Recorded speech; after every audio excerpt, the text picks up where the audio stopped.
anger and sadness in Tianjin. Local residents of the blast site demand compensation and answers from the government, saying many of their homes were ruined by the explosion. Buy our homes back, they shout. So far, the government hasn't given us any kind of reasonable response, and they haven't been paying attention to what we have to say. So, at the moment, we feel all over the place. Smoke still rises from the blast site, now the centre of a major clean-up operation. There's concern that Chinese work safety rules may have been breached. Chemical facilities are required to be at least 1,000 metres away from residences. The Ruhai International Warehouse was only 500 metres from an apartment block. And this is the man who'll have some difficult questions to answer. Premier Li Keqiang visited the area on Sunday and paid his respects at a memorial before visiting a hospital. He said that anyone who acted illegally would be severely punished. 114 people have now been confirmed dead, with a further 70 missing.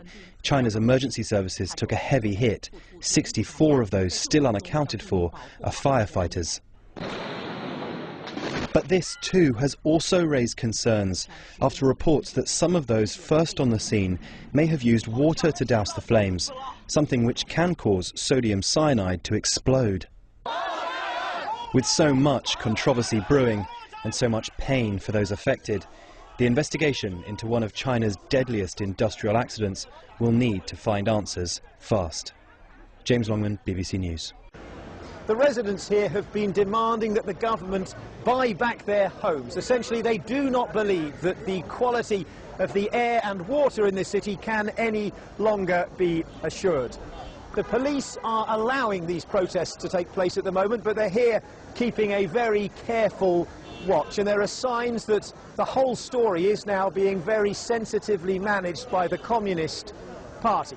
It will have been the party, of course, that will have given approval for the chemical warehouse to be built so close to people's homes. It will have been the party who will have failed, according to these residents, to inform them that they were living close to such a dangerous facility. And it will have been the Communist Party that will have been responsible for the welfare and the training of the firemen who died in such large numbers in that dreadful series of explosions exactly 1 week ago.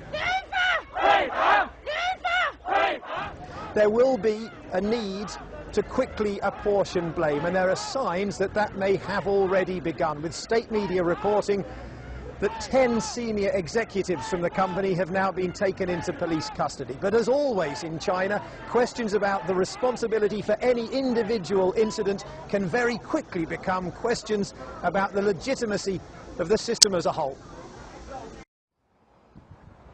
Oh my God, look at that damage. The scale of the devastation is breathtaking. That's just crazy. All those containers are just piled up. From this same vantage point a week ago, Dan Van Duren and his girlfriend Liu Ying caught the whole thing on camera.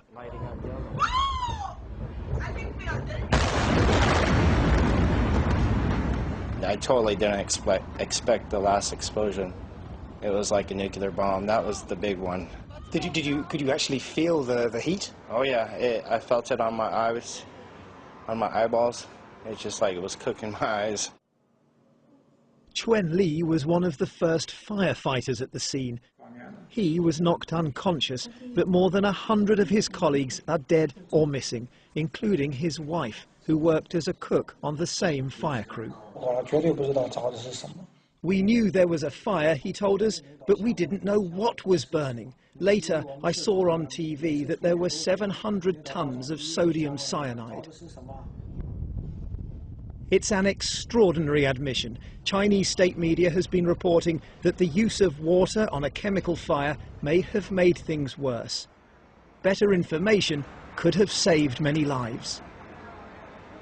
There are claims, too, that it was corruption and lax regulation that allowed such large quantities of dangerous goods to be stored so close to people's homes. 1 week on, and the scale and extent of this disaster are still everywhere you look. This scene gives you just a glimpse of what it must have been like to have been inside one of those apartments when that extraordinary force tore through ripping these window frames from their surroundings. We're about 1 kilometre from the disaster zone here, and this is just one apartment among many dozens that have been affected in a similar way.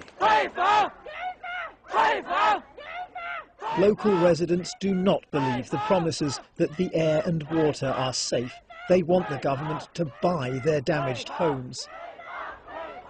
While the clean-up could take many weeks, the mistrust and anger may last much longer. John Sudworth, BBC News, Tianjin.